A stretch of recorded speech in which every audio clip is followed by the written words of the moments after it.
Greetings, everyone. Pete Pardo here from Sea of Tranquility. Welcome to another episode of Concert Reviews. Today, in the co-captain's chair, because we went to the show together, Mr. Eric Porter. What's happening, my friend? How are you doing? Doing all right. Doing all right. How about those Matt Harvey reveals today, huh? I saw Mr. Ferraro's post, and I hadn't heard about it till then. So, For those of you crazy. who are wondering what the hell we're talking about, Matt Harvey, and the only reason I got reminded of this because Eric's got his Yankee memorabilia behind him. I'm a Mets fan. Today, Matt Harvey was going before a panel in the death of that California Angels pitcher. And apparently he admitted to supplying him drugs, and he admitted to regularly taking cocaine over the last bunch of years in the dugout, in the locker room while he's playing. So, he's a former Met. So it's just like, not surprising, right? I was going to say, going back to the 86 Mets, right? Yeah, right. Right. Yeah. Back then, that was the 80s. It's kind of expected. Nowadays, you hear this stuff and you're like, all right, but yeah. Anyway, we digress. We're here to talk about prog rock, not the New York Mets. So concert reviews. Yeah. So on the 11th of November, which was last Friday, at Empire Live in Albany, New York, the Neal Morse Band came to town. And this actually was not supposed to be a regular stop for the band on this tour. They actually had, 2 shows up in Canada scheduled? 2 or 3, because I know Rick is actually going to Detroit on Friday, I think, because his show got canceled in Windsor. But I think, Montreal, Toronto, maybe in Windsor, Ontario, somewhere in there, that they were doing a couple shows up there. Yeah. So those shows got canceled due to COVID, and, the band couldn't get into the country. So they had to kind of scramble to fill the dates real quick. So the Albany show was only kind of set in stone like 2-3 weeks ago. So we got tickets for that. And, unfortunately, I think most people just didn't hear about it because there was probably only maybe 80 or 90 tickets sold. The place was fairly empty in a place that probably could hold about 1,000 or so, I would think. Yeah, that's what it was saying. I think about 1,000 for that club, because there's a downstairs that's a smaller room, and then Neal was in the bigger room, which, like you said, I think they give that number about 1,000 people. Yeah, weird setup though. I thought you walk in and you're right in the place, and there's a bar to your right, and then a big open area, and then in front of the stage you've got it. It's all closed off, and there's basically just folding chairs, and that's that. I mean, it's all concrete. It looks like a garage or a auditorium, a gymnasium or something like that. Very strange. I think he said it was. I think parking garage. There's a parking garage above it. So yeah. Kind very of strange. I was very skeptical when we walked in there and sat down. I'm like, man, this is going to sound like shit. But actually, I thought it sounded pretty spectacular. I did too. Yeah, I really did. Because that was the first time I've been there. That was, my understanding is there was a club that was closer to where I live, Upstate Concert Hall. And it's the same people who just moved the venue down to Albany, maybe thinking they can attract more bands to come up. You're right off the thruway and get people there, versus Clifton Park was kind of further out. So yeah, but regardless of all that, really good show. So of course the band is out touring finally, right? Because with COVID they hadn't been able to go out. Innocence in Danger is the band's most recent album, and this is what they're actually out touring. And the lineup features Neal Morse on lead vocals, keyboards, and guitar, Mike Portnoy on drums and vocals, Eric Gillette on guitars and vocals, Randy George on bass, and Bill Hubauer on keyboards and vocals. And they played the entire album to start it off with pretty cool, right? I don't think anybody minded. You see some other bands and they're like, oh, they're going to play the whole new album. That's all right, but I want to hear all the classics. But in this instance, I think people were very welcome to the idea. And then for the encore, they played like a bunch of Neal Morse Band classics. So I don't know. I thought it sounded great. I thought the album flowed really well live, and we can kind of go through the set list here a little bit.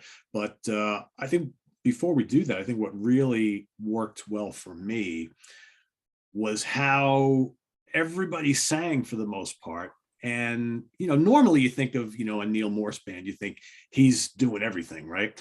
But, I guess it's more this album, but both Bill and Eric sing a lot of lead vocals on the album, and it comes across live. And I got to say, I think I said it to you that night, Eric Gillette is a star in the making. He is a rock star for sure. He's a young, good-looking guy. He's a monster guitar player. And what we found out that night is he's a really, really good singer.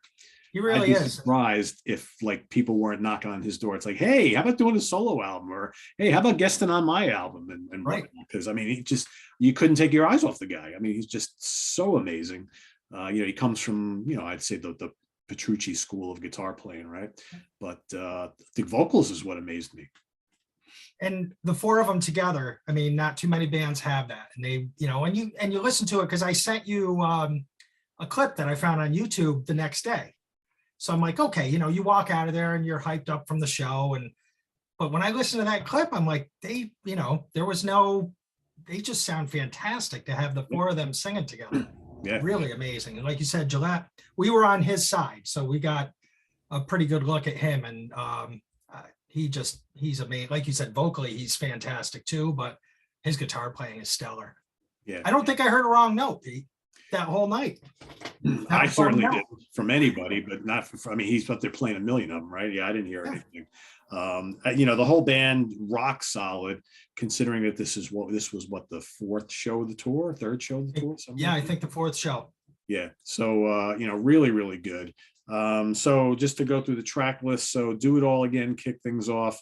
Bird on a Wire was the second song. And that's like the big memorable song on the album. And I think that was the first video they released and the first single they released. Just an infectious song. And Neal is just so great because he's so animated on stage, and you can't not help but have a great time just watching him, because he's all smiles. He's always paying attention to his bandmates, and it's just really, really good. Pete, that's a great point, because he was doing a lot of, he's obviously got the headset where he's not stuck to the microphone. Yeah. And if Gillette was playing, or Randy George, he was going around everybody, and he just looked like he was having a ball, and he's checking Gillette out and pointing at Gillette when Gillette would play a solo, and even Bill in the back, and obviously Mike, but he just seemed the enthusiasm that band had, like you said, and it's not people need to get out and see these guys. It obviously wasn't a big draw, and hopefully that was because it was a late announcement, but they played like they were in an arena. They did not play like they were in a club to 100 people. Yeah. And I think too, that the people who were there in attendance were so into the show. And almost if you closed your eyes, you thought you were sitting in a place that was filled to capacity. That's how loud they were. And you turn around, you're like, all right, there's hardly anybody here, but the band didn't care. They just, Mike told me that himself. He goes, we're going to play regardless, we're going to play our asses off regardless of how many people are there.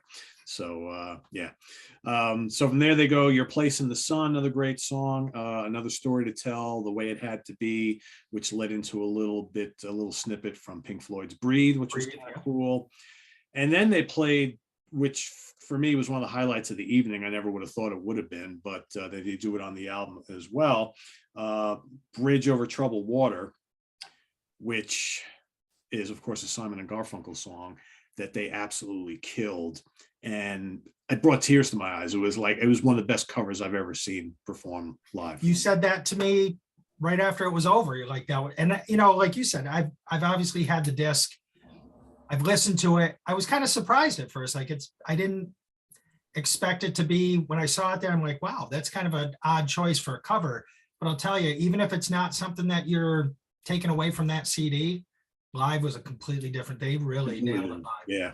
And I like the version on the CD. When I saw it on there, that's kind of where I was like, wow, that's an odd cover. And Neal, obviously a lot of his CDs, they come with a second disc and they do a lot of cover songs, but yeah, they crushed that. That was really something.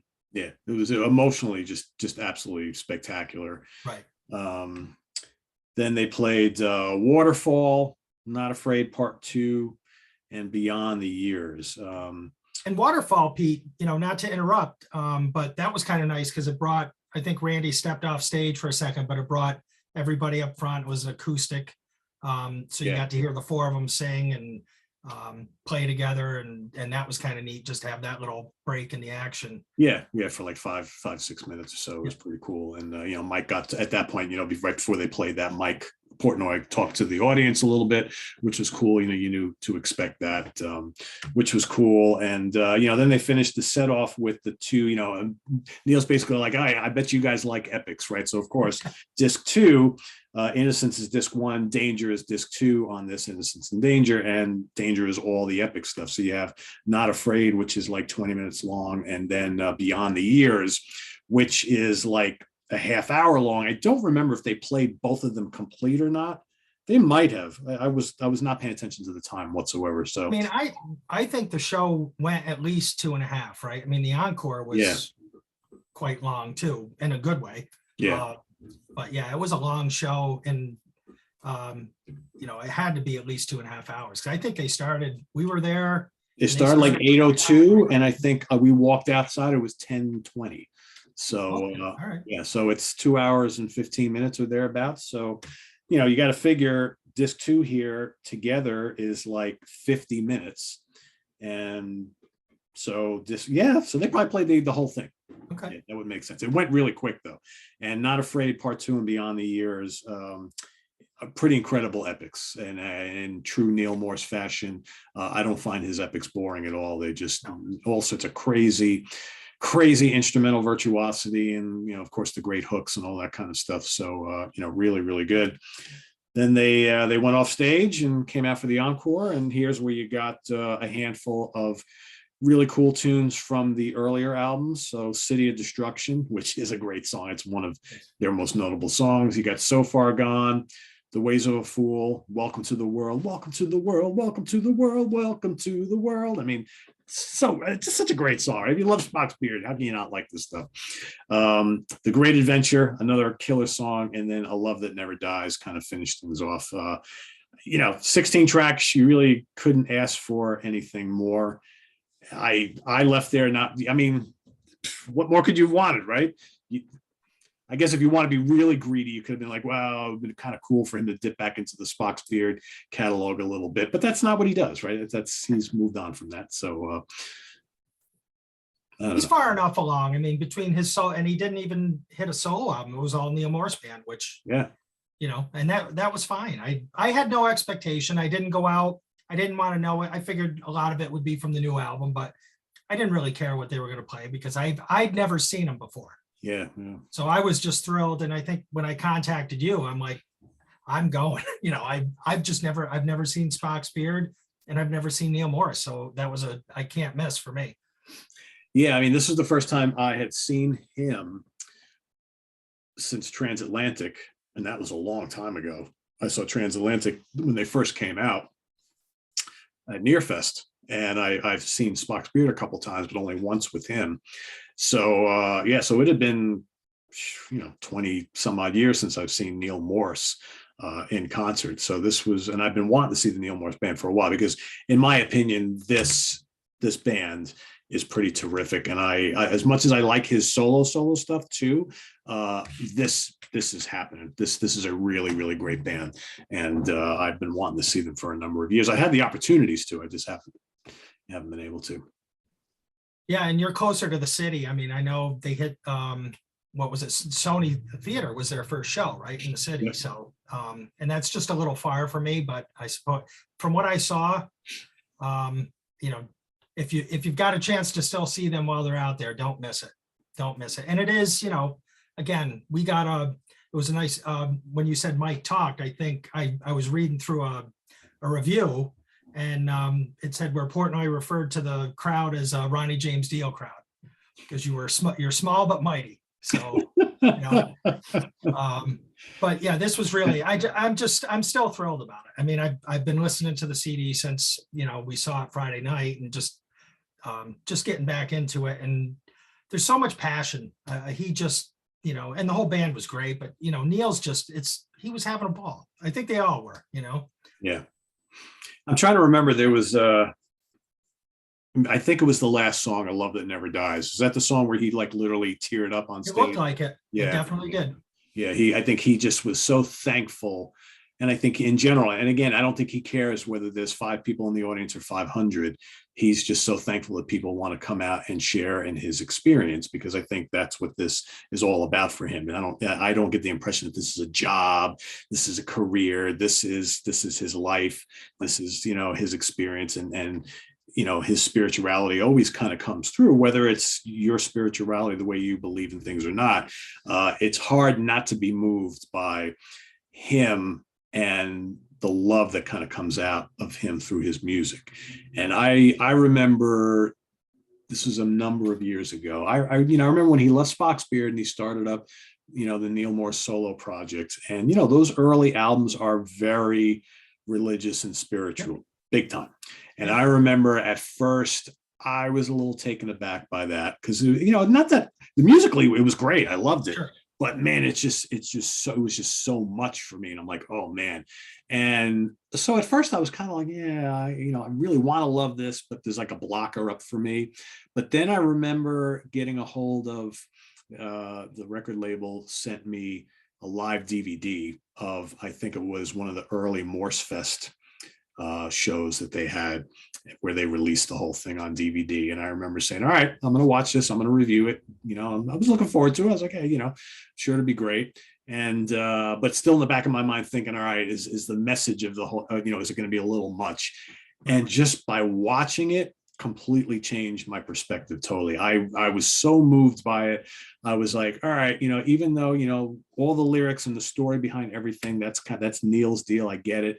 It's not really where I'm at in my head, but watching him just pour all that love through the music, and the musicians having a great time. And let's face it, the songs are great, right? They are great. Melodies, the instrumentation. And I was like, holy cow, you know, I was totally on board the Neal Morse train once again, because it's so infectious.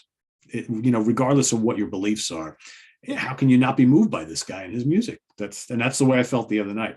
I was just like, and watching him up there just get so emotional. And that's probably him every night. It's probably no different. It's not a gimmick. That's him, you know? I agree. Yeah. And, you know, and the camaraderie between him and the guys in the band, you can tell. I mean, these guys are like brothers. And yeah, it's just, it was very uplifting and enjoyable. You know, sometimes you go to concerts and you're like, you know, you enjoy them for different reasons. And this was definitely something I enjoyed for maybe not all the same reasons that I always enjoy specific concerts for. And that's a good thing, you know, so. Yeah, absolutely. Definitely a special show. And, you know, it was just great to see them out there having fun. And like you said, no effect on them based on the audience size. They just came out and, like I said, they played like they were in an arena. So yeah, you know, yeah, 2+ hours of the full new album and a handful of Neal Morse Band classic cuts, and yeah, standing ovation almost after every single song. Yeah, right. And, us old guys got out of the chairs a few times, didn't we? Yeah, which is pretty cool. Yeah, I mean, I think the only thing that would have been a nice cap to the evening is if the conditions were different, if they would have had the opportunity to come out and hang out with the crowd and whatnot, because it was such an intimate little show. That would have been fantastic, because I think everybody would have easily stayed till midnight just talking to the guys about the show and the music. But, you know, as Mike told me personally, he's like, they're not really doing that because of, they want to keep everybody safe, you know, throughout the whole tour and not have any incidents. So, and I totally get that, because that's unfortunately the world we're living in right now. So, but maybe next time around. So, right. Well, you can't spend that money to get out there and then have to shut it down. Yeah. You know, because of something like that. So, you know, especially since it's only a certain amount of dates, right? I don't even remember how many were on this tour, but it's not a lot. Is it even a dozen? That's not. I think it's a couple weeks, because I know they do the West. So we're in the second week of the tour, and I know they're doing like Cleveland, Detroit, and then they do go out west for a couple shows too. So yeah, maybe 2.5, 3 weeks at best. Yeah, it's not a lot though. Right. Not a lot. But as Mr. Portnoy has said, he was ecstatic to do this tour, because he has been pretty much locked in his house for over 2 years, and he was dying to go out and play live. Oh, I'm sure all of them got to be feeling that way. You know, that's their livelihood. That's what they love to do. Yeah. They haven't been able to. So, yeah. So if you're watching the show and you live in an area where the Neal Morse Band is coming to your town, I highly recommend you go check them out. They're going to play all of Innocence and Danger, plus some select favorites from the previous albums. And trust me, it is well worth seeing. It was a great Absolutely. experience. And, personally, I haven't seen a lot of concerts since COVID hit. This is only like I think the third or fourth show I've seen. So it was nice to get out, and there's more on the calendar in the I was next. gonna say, we got a bunch coming, Pete, so Yeah, we do. So good run. yeah, we got a few more. We got Wishbone Ash in a couple weeks. Yep. I've got Judas Priest next month. There's Steve Hackett coming up. Martin Barr and his band playing all of Aqualung. Is that what I think so. Yep. All of Aqualung and some other Toll classics. And I've got Iron Maiden in the fall, and Dream Theater I got next month as well. And it's like boom, boom, boom. They're just popping out of the woodwork. Thank God they're coming back.